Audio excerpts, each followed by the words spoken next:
नमस्कार, ये आकाशवाणी चंडीगढ़ है। अब आप प्रतिका से प्रादेशिक समाचार सुनिए। पहले इस बुलेटिन के मुख्य समाचार।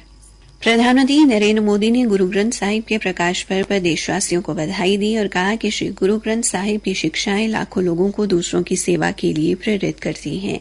केंद्रीय विधि एवं न्याय मंत्री अर्जुन राम मेघवाल ने नए नोटरी पोर्टल का शुभारंभ किया। भारतीय जनता पार्टी के प्रदेशाध्यक्ष मोहनलाल बड़ौली ने कहा कि हरियाणा विधानसभा चुनाव में उम्मीदवारों को लेकर राष्ट्रीय नेतृत्व का फैसला सर्वमान्य होगा। अखिल भारतीय कांग्रेस समिति की महासचिव कुमारी शैलजा ने कहा कि पार्टी आलाकमान 36 बिरादरी में से किसी को भी मुख्यमंत्री बना सकता है। और जननायक जनता पार्टी और आजाद समाज पार्टी ने उम्मीदवारों की पहली सूची जारी की। अब समाचार विस्तार से। प्रधानमंत्री नरेंद्र मोदी ने गुरु ग्रंथ साहिब के प्रकाश पर्व के अवसर पर देशवासियों को बधाई दी है। एक सोशल मीडिया पोस्ट में प्रधानमंत्री ने कहा कि श्री गुरु ग्रंथ साहिब की शिक्षाएं विश्व में लाखों लोगों को दूसरों की सेवा के लिए प्रेरित करती हैं। उन्होंने कहा कि ये समाज में भाईचारे और सद्भाव की भावना को बढ़ावा देती हैं।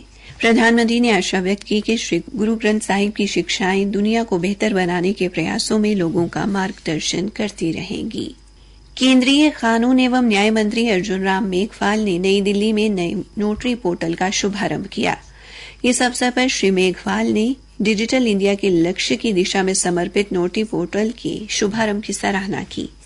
उन्होंने कहा कि ये पेपरलेस, फेसलेस और कुशल प्रणाली प्रदान करने के लिए एक महत्वपूर्ण कदम है।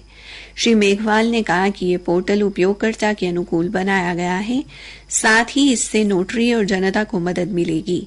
नोटरी पोर्टल आवेदन जमा करने, प्रैक्टिस प्रमाण पत्र जारी व उसका नवीनीकरण करने, प्रैक्टिस क्षेत्र में बदलाव और वार्षिक रिटर्न जमा करने जैसी विभिन्न सेवाओं के लिए नोटरी और सरकार के बीच एक ऑनलाइन इंटरफेस प्रदान करता है। इस पर ऑनलाइन आवेदन जमा कर सकते हैं और अपने डिजी लॉकर खातों से डिजिटल रूप से हस्ताक्षरित प्रैक्टिस प्रमाण पत्र डाउनलोड कर सकते हैं। राज्यसभा के सभापति जगदीप धनखड़ ने आज संसद भवन में राज्यसभा के नवनिर्वाचित सदस्यों को शपथ दिलाई। इनमें हरियाणा से किरण चौधरी सहित भारतीय जनता पार्टी के 3 सांसद शामिल हैं। तेलंगाना का प्रतिनिधित्व करने वाले भारतीय राष्ट्रीय कांग्रेस के डॉ अभिषेक मनु सिंघवी ने भी आज शपथ ली। भारतीय जनता पार्टी के प्रदेशाध्यक्ष मोहनलाल बड़ौली ने कहा कि पार्टी आजकल में हरियाणा विधानसभा चुनाव के लिए उम्मीदवारों की सूची जारी कर सकती है। आज पत्रकारों से बातचीत में श्री बड़ौली ने कहा कि ये राष्ट्रीय नेतृत्व के ध्यान में है कि कल से हरियाणा में नामांकन प्रक्रिया शुरू हो रही है। उन्होंने कहा कि सभी 90 सीटों के लिए नामों पर चर्चा हुई है। मुख्यमंत्री द्वारा करनाल से चुनाव लड़ने का जिक्र करने बारे पूछे एक सवाल के जवाब में उन्होंने कहा कि चुनाव समिति की बैठक के बाद जो भी निर्णय होगा वो अंतिम होगा। पार्टी, कार्यकर्ता, जनता, समाज और जीत की संभावनाओं को देखते हुए सभी को सम्मान देते हुए तय करेगी कि किसको कहां से चुनाव लड़ना है। परिवारवाद को लेकर पूछे एक प्रश्न के उत्तर में श्री बड़ौली ने कहा कि टिकट मांगना सबका अधिकार है, लेकिन राष्ट्रीय नेतृत्व का फैसला सर्वमान्य होगा। उनकी चुनाव न लड़ने की घोषणा पर बीजेपी प्रदेशाध्यक्ष ने कहा कि उन्होंने अपनी बात पार्टी नेतृत्व के सामने रखी है और उनकी सीट भारतीय जनता पार्टी की मजबूत सीट है। पहलवान बजरंग पुनिया के कांग्रेस की सीट पर चुनाव लड़ने की संभावनाओं पर श्री बड़ौली ने कहा, कांग्रेस पार्टी के नेता ही इस पर जवाब दे सकते हैं और भारतीय जनता पार्टी ने सभी खिलाड़ियों का सम्मान किया है, सभी खिलाड़ियों को मान सम्मान दिया है और कौन खिलाड़ी किस राजनीतिक दल में जाता है उस खिलाड़ी की अपनी भावना होती है। उन्होंने कहा कि राजनीति में आने के लिए दल का चुनाव व्यक्ति अपने विवेक के अनुसार करता है। गोपाल कांडा की सीट को लेकर आई खबरों पर श्री बड़ौली ने कहा कि इसको लेकर फैसला पार्टी नेतृत्व करेगा। रणजीत सिंह चौटाला की नाराजगी बारे पूछे जाने पर उन्होंने कहा कि रणजीत चौटाला ने मीडिया में कहा कि वो नाराज नहीं है, पार्टी ने उन्हें पूरा मान सम्मान दिया है। चुनावी मुद्दों पर श्री बड़ौली ने कहा कि सरकार ने शिक्षा, स्वास्थ्य, सड़क, रोजगार और विकास के लिए काम किया है। चुनाव में यही मुद्दे रहेंगे। रोजगार को लेकर पूछे एक प्रश्न के उत्तर में श्री बड़ौली ने कहा कि राज्य सरकार ने 1,47,000 युवाओं को रोजगार दिया है और 1,20,000 कच्चे कर्मचारियों को पक्का किया है। उन्होंने कहा, हरियाणा प्रदेश में होगा वो भाजपा के फायदे में होगा, नुकसान में कुछ भी नहीं होगा, क्योंकि हरियाणा प्रदेश की जनता ने मन बना लिया है कि आने वाली सरकार भाजपा की होगी। प्रादेशिक समाचार आकाशवाणी चंडीगढ़ से प्रसारित किए जा रहे हैं। अखिल भारतीय कांग्रेस समिति की महासचिव एवं सिरसा से सांसद कुमारी सैलजा ने कहा कि मुख्यमंत्री और टिकट वितरण में आखिरी फैसला पार्टी आलाकमान को करना है। मीडिया से बातचीत में उन्होंने कहा कि पार्टी आलाकमान 36 बिरादरी में से किसी को भी मुख्यमंत्री बना सकता है और वह अनुसूचित जाति वर्ग से भी हो सकता है।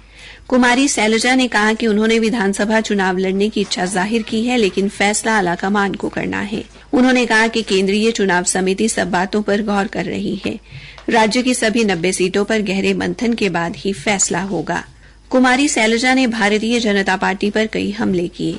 उन्होंने कहा कि चुनाव को लेकर कांग्रेस पूरी तरह से तैयार है, एकजुट है। जनता भी कांग्रेस को सत्ता में लाने के लिए पूरी तैयारी कर ली है।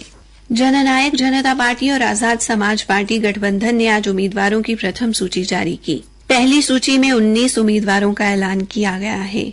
गठबंधन द्वारा जारी संयुक्त सूची के अनुसार जननायक जनता पार्टी ने उचाना से पूर्व मुख्यमंत्री दुष्यंत चौटाला, डबवाली से दिग्विजय चौटाला, जुलाना से अमरजीत ढांडा, दादरी से राजदीप फोगाट को चुनाव मैदान में उतारा है, जबकि गोहाना से कुलदीप मलिक, पावल से रामेश्वर दयाल, मुलाना से डॉक्टर रविंदर धीन, रादौर से राजकुमार बुबका और गुल्ला से कृष्ण बाजीगर को उम्मीदवार बनाया गया है। जींद से इंजीनियर धर्मपाल प्रजापत, नलवा से वीरेंद्र चौधरी, तो शाम से राजेश भारद्वाज, वेरी से सरपंच सुनील दुजाना, अटेली से आयुषी अभिमन्यु राव और होडर से सतवीर तंवर चुनाव लड़ेंगे। वहीं आजाद समाज पार्टी कांशीराम ने सढौरा से सोहेल, जगाधरी से डॉक्टर अशोक कश्यप, सोहना से विनेश गुर्जर और पलवल से हरिता बंसल को टिकट दी है।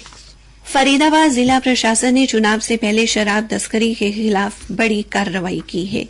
जिला निर्वाचन अधिकारी और उपायुक्त विक्रम सिंह ने बताया कि आदर्श आचार संहिता लागू होने के बाद से जांच के दौरान जिला प्रशासन ने देसी शराब की 5299 बोतलें और अंग्रेजी शराब की 133 बोतलें जब्त की हैं। जब्त की गई शराब की कुल मात्रा 3994 लीटर है, जिसका बाजार मूल्य 14,61,106 रुपए है। जिला निर्वाचन अधिकारी ने कहा कि अवैध शराब की तस्करी के खिलाफ कार्रवाई लगातार जारी रहेगी, ताकि चुनाव निष्पक्ष ढंग से व शांतिपूर्ण संपन्न हो सके। उन्होंने बताया कि आबकारी विभाग द्वारा जिले में विभिन्न स्थानों पर नाके लगाकर जांच अभियान चलाया जा रहा है।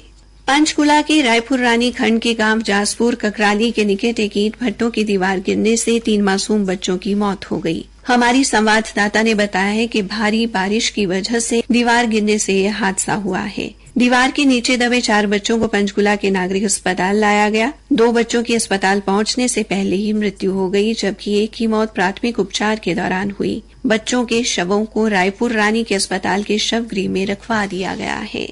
पंचकुला के मौल्य स्थित जवाहर नवोदय विद्यालय की 6ठी कक्षा में प्रवेश के लिए ऑनलाइन आवेदन आमंत्रित किए गए हैं। जवाहर नवोदय विद्यालय मौली के प्राचार्य रूपचंद ने बताया कि आवेदन करने की अंतिम तिथि 16 सितंबर तय की गई है। उन्होंने बताया कि पंचकुला के जो छात्र वर्तमान सत्र 2024-25 में सरकारी अथवा सरकार द्वारा मान्यता प्राप्त विद्यालय की 5वीं कक्षा में अध्ययनरत हैं और उनका जन्म 1 मई 2013 से 31 जुलाई 2015 के बीच हुआ है, वो निःशुल्क आवेदन कर सकते हैं। अंत में मुख्य समाचार एक बार फिर।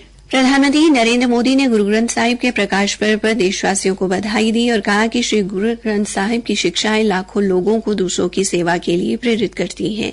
केंद्रीय विधि एवं न्याय मंत्री अर्जुन राम मेघवाल ने नए नोटरी पोर्टल का शुभारंभ किया और जननायक जनता पार्टी और आजाद समाज पार्टी ने उम्मीदवारों की पहली सूची जारी की। इसी के साथ ये समाचार बुलेटिन समाप्त हुआ।